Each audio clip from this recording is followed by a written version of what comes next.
Another cup of Maxwell House coffee, George? Sure. Pour me a cup, Gracie. You know, Maxwell House is always good to the last drop.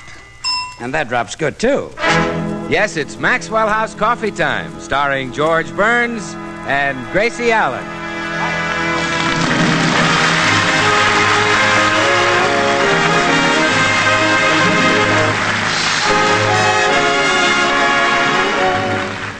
With yours truly, Bill Goodwin, the music of Meredith Wilson and his orchestra, our happy postman, Mel Blanc, and Lorene Tuttle, Elliot Lewis, and Wally Mayer.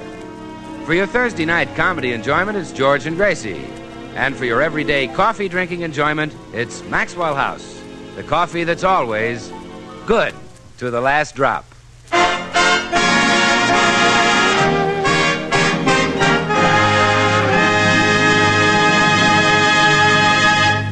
It's late afternoon at the Burnses, and a very hungry George is just arriving home for dinner. He hurries up the walk, reaches for the doorknob, when suddenly, from inside the house... Holy smoke! Gracie is being murdered. Gracie, what happened? Nothing, dear. I'm listening to my favorite radio mystery, The Tall Man. We got you this time, tall man. You like that? Shut that off. Well, what's the matter? Gracie, stop with these radio mysteries. I'd like some dinner. I'm hungry. But I want to listen to The Tall Man. Nuts to the tall man. How about the hungry man? Oh, I haven't heard that program. When is it on? I'm the hungry man. Oh. I'm starved. Oh. I'm famished. I could eat a horse. Oh, well, then you should have called me from the office. I was planning on lamb chops. Yes. Look, Quiet, dear. I want to finish listening to The Tall Man. You remember it's about that marvelous detective named Rudy and his darling wife, Trudy? Yes, a darling girl. Oh, she's just charming. They're so in love. Right in the middle of a murder, they lean over the victim and hold hands. Yeah, they're romantic. Oh, yes. It's so exciting tonight. I'll turn it on again. Rudy and Trudy have been captured by the master criminal. He's been chained in a dungeon, and he's torturing them. Well, that I'd like to hear. Shh. Are you afraid, Trudy? That's Rudy. Yes, I guess that, yes. Not when I'm with you, Rudy. That's Trudy. I know. I can't bear to look, Rudy. What torture is he using on you? He's burning the soles of my feet with red-hot iron. Does it hurt, darling? I find it rather annoying. Oh, Rudy's so brave. I'll call him Spunky after this. What is he doing now, Rudy? He's pouring molten lead in my ear. Does it hurt? Beg pardon?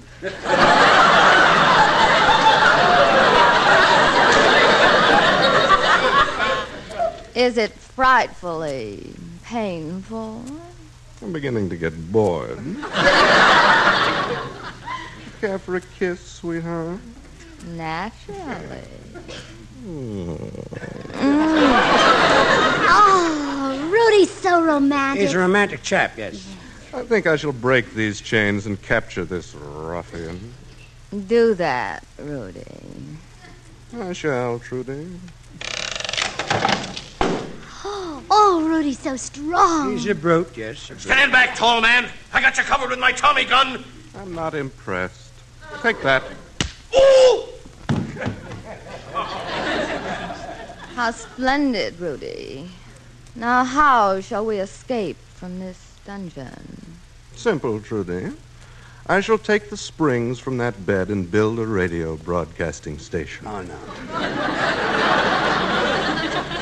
Then we'll radio for assistance. Oh, Rudy's so brilliant. Smart as a whip, yes. You're a most amazing man. Precious. Thank you. Would you care for a kiss, sweetheart? Naturally.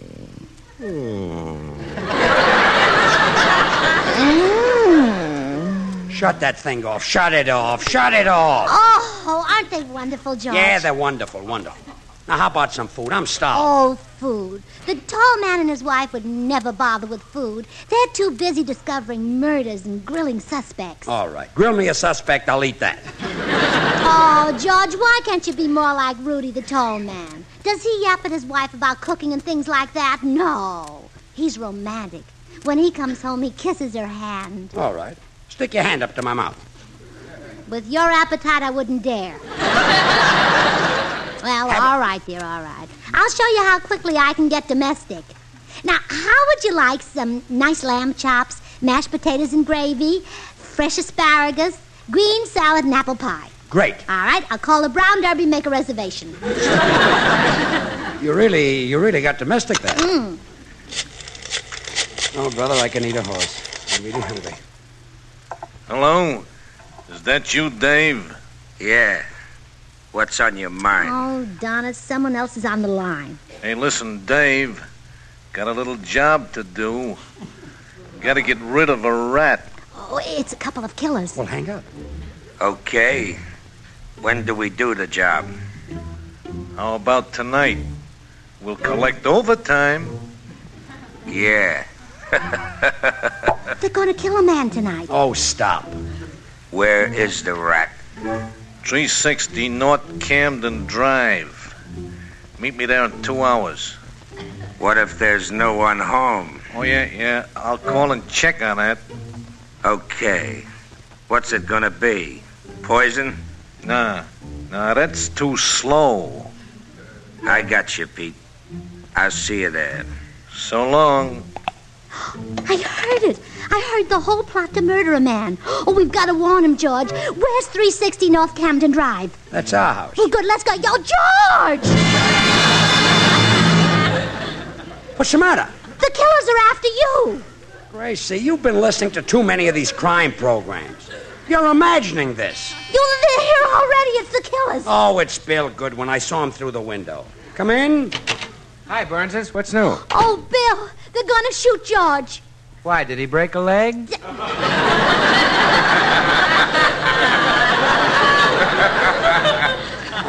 I wish it had been the killers. Oh, Bill, this is serious. Someone's out to get George. And I know how those killers work. They'll shoot him and stab him and strangle him. And then they'll put him in cement and drop him in the ocean. And George can't swim. Yes, and it's bad for my rheumatism. Gracie, relax. Nobody is after me. I'm an entertainer. Every week I sing and tell jokes to 20 million people. Who'd want to kill me? 20 million people.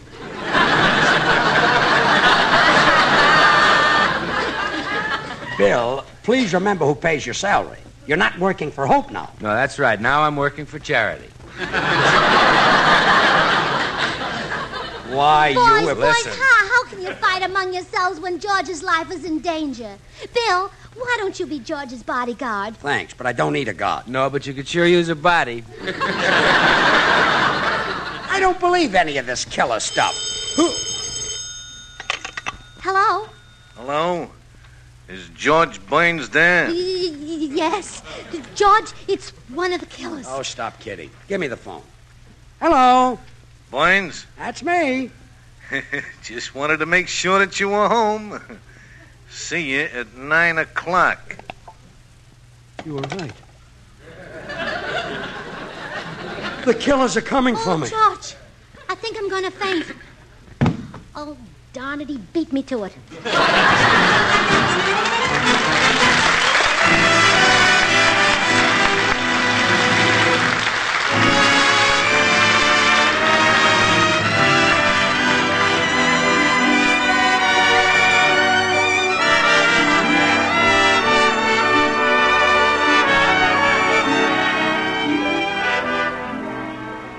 Stardust. Seems like only yesterday when I first heard that tune, yet it must be 20 years. That's right, Bill. Hoagie Carmichael wrote Stardust way back in 1929. 1929. Short skirts and bobbed hair were still in fashion then, and the country was dancing something called the Lindy Hop. Ah, sure, I remember, Meredith. Lots of memories are wrapped up in a tune like Stardust. Your first real dance when Dad let you borrow the family jalopy. The way you felt about your best girl when you saw her in the music and moonlight. Warm, happy memories out of yesterday. Moments that belong so truly and inescapably to the American scene. Reminds me how, down through the years, Maxwell House coffee has become so real a part of the American scene. We Americans love coffee, is our national drink. And today, more people buy and enjoy Maxwell House than any other brand of coffee at any price. It's Maxwell House wherever you go.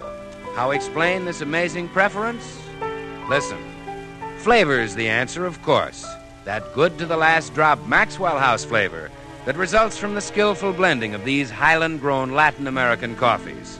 Manizales for mellowness.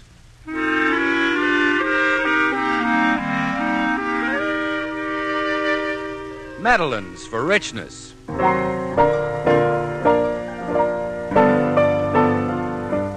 Other choice coffees for vigor.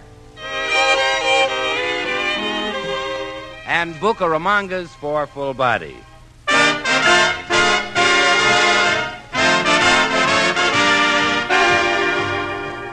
All meaning great coffee at the peak of flavorful perfection. Friends, why not make yours coffee at its best? You can for just a fraction of a penny more per cup than you'd pay for the cheapest coffee sold. Just say, Maxwell House. Always good to the last drop.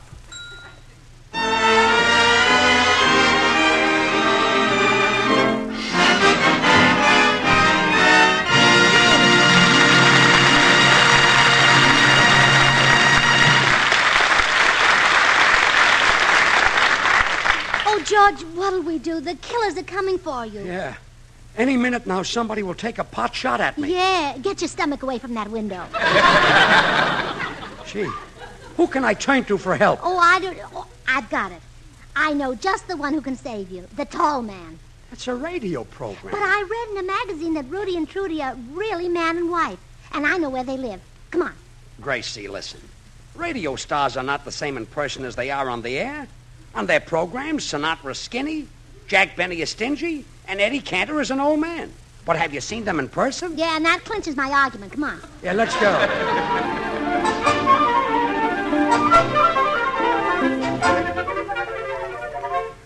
Oh, well, here's the tall man's house. I'll ring the bell.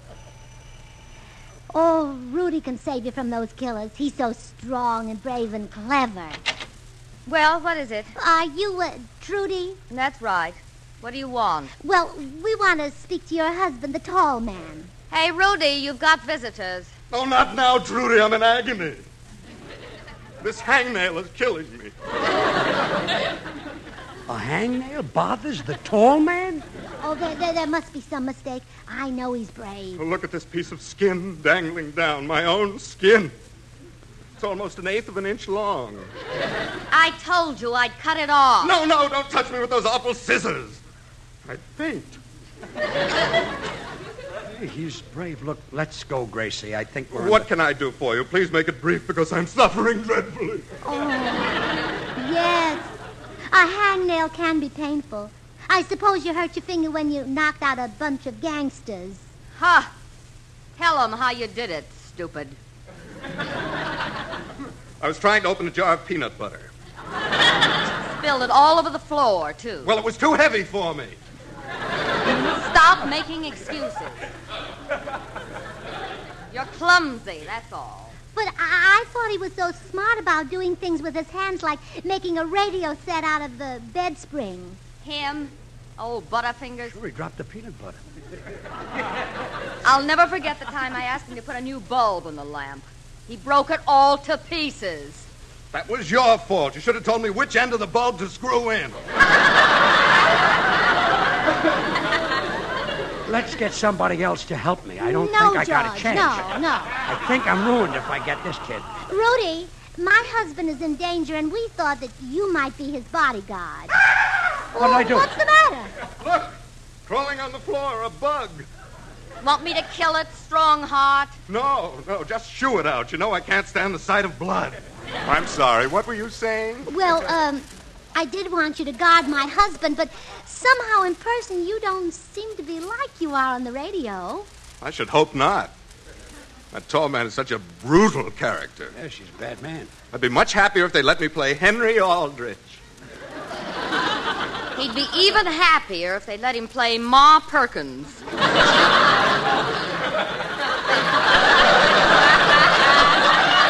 Now you stop teasing me, Trudy. Time to put another cold compress on my finger. Okay, stick it out. There. Yeah, it's cold. It's cold. I'm freezing. Yes, it's cold. It's cold. Will you stop yelling or will I slug you? All right, I'll be brave. Would you care for a little kiss, sweetheart? Oh, shut up. Come on, Gracie, let's get out.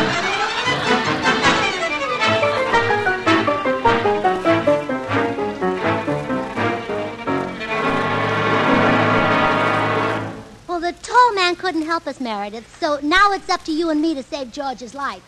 Is that why we came down here to the underworld, Gracie? Yes, this is the same tough saloon we were in last week. We'll ask questions and find out who's after George. I get it. We'll pretend to be crooks again. Right. Hey, you, bartender, let's have some service. Yeah. Okay, what'll it be? I'll have a beer. What kind? Root.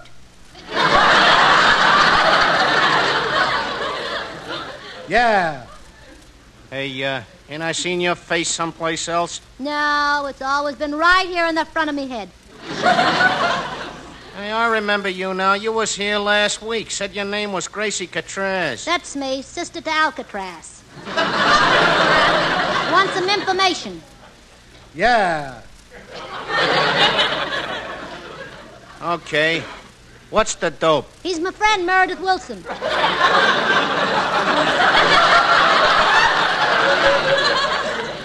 Yeah.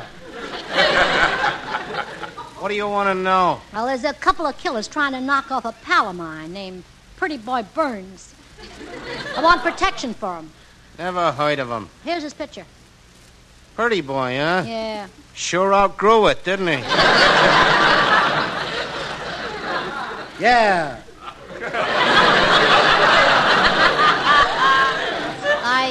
I want to know who's trying to kill him and why. I don't know nothing about it. Oh, won't talk, huh? Suppose I have Meredith work you over. He ain't man enough to hurt a flea. Yeah.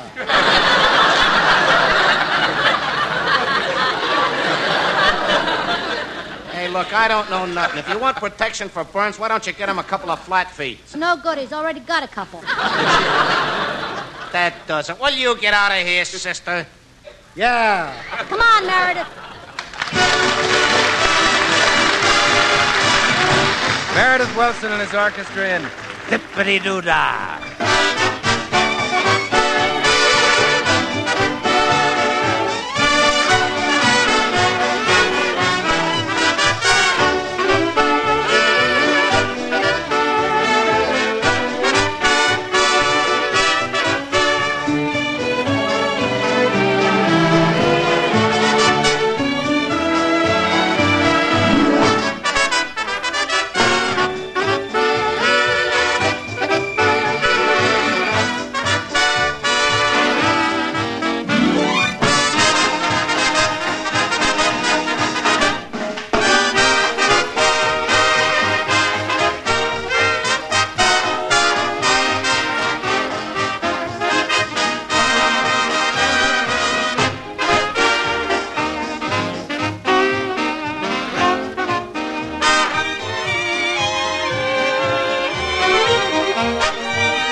Hold still, George, while I put these false whiskers on you.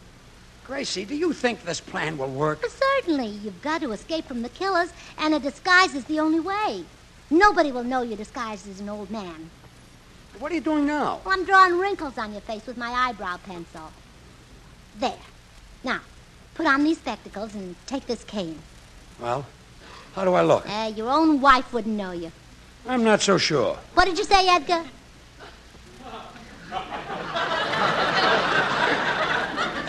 Edgar? See, your own wife Yeah, doesn't you know didn't recognize me. Now, don't be afraid to open the door, dear. No one will recognize you. Good evening, Mr. Burns. Here's a special delivery letter for you. Mr. Postman, don't you notice something different about George? Yes. I've never seen him looking better. Better? He looks so much younger than usual. Goodbye, Mr. Postman. Goodbye, and remember, keep smiling. Come on, get this disguise off me. I've got to think of a plan. The killers will be here any minute. Yeah, I've got it. I'll put a dress on you and disguise you as a woman. They'll see right through that. Not if you wear a slip under it. Well, nuts to that. I'm through with disguises. Let the killers come. I'll fight them man to man. I'm not afraid. Oh, darling. There they are. Shall I open the door, George? George, come out from under the divan. Half of you is still sticking out, and it makes it a very tempting target. Hey, what goes on here? Why don't you open the door when a fella... What's George doing under the couch? Developing pictures? Now, he thought you were the killers, Bill. They're due any minute. Yeah, Bill. I've only got a few more minutes to live. My whole life is flashing before me.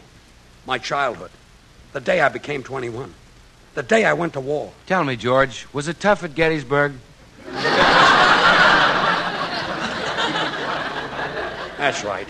Joke while the killers come closer and closer. Now, wait a minute. You mean this stuff about the killers is really on the level? Well, certainly it is. Well, why didn't you two say so? I'll save you, George. I'll set a trap for those guys. Wonderful. Now, Gracie, get me a long piece of string, a shotgun, and a kettle full of boiling water. I'll fix those killers. Oh, right away, Bill. How does the trap work, Bill? Well, as the killers turn the doorknob, Yeah. it pulls the string, Yeah. which sets off the shotgun. It shoots the killers. No. No, huh? Something else happens. Yeah. Yes. Now, here's what happens. It shoots a hole in the kettle and lets the boiling water run out. And it runs on the killers. No. Not yet. You got something else. It runs into a percolator, makes a pot of Maxwell House coffee. What happens to the killers? They smell the coffee and make a beeline to the kitchen to get some. They forget all about me. Sure, they forget. I You sit blame there. them? No. Maxwell House is rich, delicious, and mellow. That famous Maxwell House flavor, you know, is the result of careful selection and blending of premium Latin American coffees, radiant roasted to perfection. It's no wonder more people buy and enjoy Maxwell House than any other brand of coffee in the world. Bill, are you just going to let the killers sit there and drink the coffee? Oh, no, George. Oh, you of got course something. not. Yeah. I thought so. You see, this is National Donut Week. We'll give them some donuts, too. Yeah, that's right. What a And a combination. good trap. Donuts. Donuts and Maxwell House coffee. And a new partner for Gracie, because I'll be dead. Maxwell House is the very best in coffee drinking pleasure, yet it costs but a fraction of a penny more per cup than the cheapest coffee you can buy. That's why Maxwell House is the choice of so many millions of Americans today. They know today's coffee buy is Maxwell House, the coffee that's always good to the last drop. Bill, I don't think much of your plan. With George, except for one little flaw, it's a wonderful plan. Yeah, but when the killers get through with the donuts and coffee, they'll murder me. That's the one little flaw. Outside of that, you got Bill, something. and the kettle. Oh, George, what? What happened? the killers. The killers? Look, they're coming up the front walk. What'll I do? Where can I hide? I know. The closet. No, George, don't go in there. You're gonna face these killers like a man. You're not gonna hide in that closet. Why not? Because that's where I'm hiding. My pal. Oh, they're almost to the door, George. Now they've stopped to look at the address. I'm going to hide in the cellar. Tell them I'm not here. Get rid of them. No, George, Bill, come back. Oh, all right, I'll face them alone. I'll save George from those killers.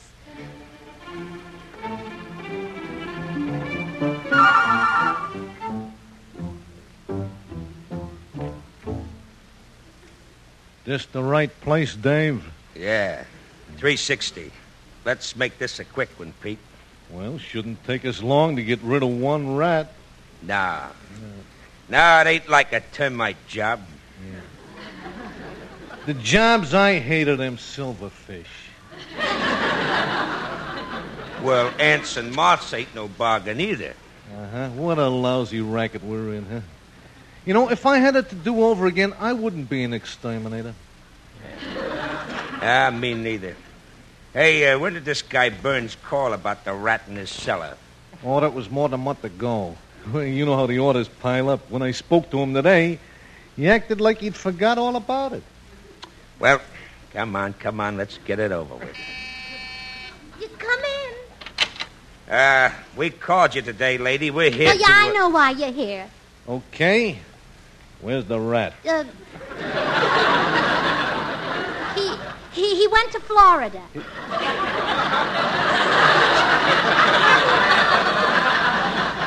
Florida? Doctor's orders. Hey, look. We got no time for jokes, lady. That rat's in the cellar, right? Yeah, how did you know? We make our living this way. Let's get busy, Dave. Oh, wait. Please don't kill him. What's eating you, lady? I love that little rat. You love him? Hey, look, lady, you're kidding. No. No, well, ain't he a pest? Don't he sneak around at night and eat up all the food? Don't he cost you money? Well, yes, but I love the little rat. Look at it this way, lady. Don't it scare you when you see them little beady eyes looking at you? And them little gray whiskers are twitching, huh? Yes, but I love the little rat. Well, for Pete's sake, why? Stop talking like my mother. Huh? I love him because he's mine. I've nursed him when he was sick, shared his sorrows and joys. He's my boopsy boy. You call him Boopsy Boy? Yes. Well, it's a nice name. Oh, he's wonderful. You should have seen him in vaudeville. Vaudeville? Uh-huh. Sounds like an educated rat. No, he never got past the 4th grade. Hey, look. What do you make of this, Dave? Nuttier than a fruitcake. Yeah. Hey, look, lady. We won't hurt the little fella. Nah, we'll give him gas. He won't feel nothing. Yeah.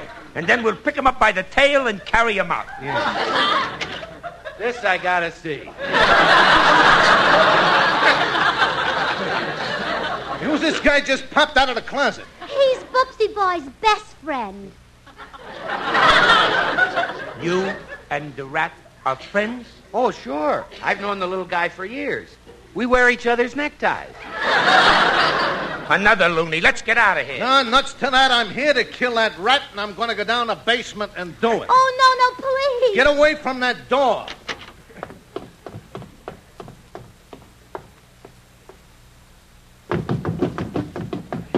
Hey, come on, Dave. Come on, we're getting out of here. What happened, Pete? Well, if you think those two are nuts, you ought to see the idiot they keep in the basement.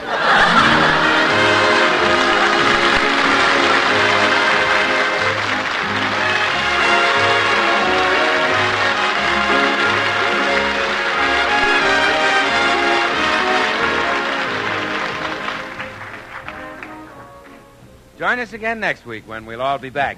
George Burns, Gracie Allen, Meredith Wilson and his orchestra. Yours truly, Bill Goodwin.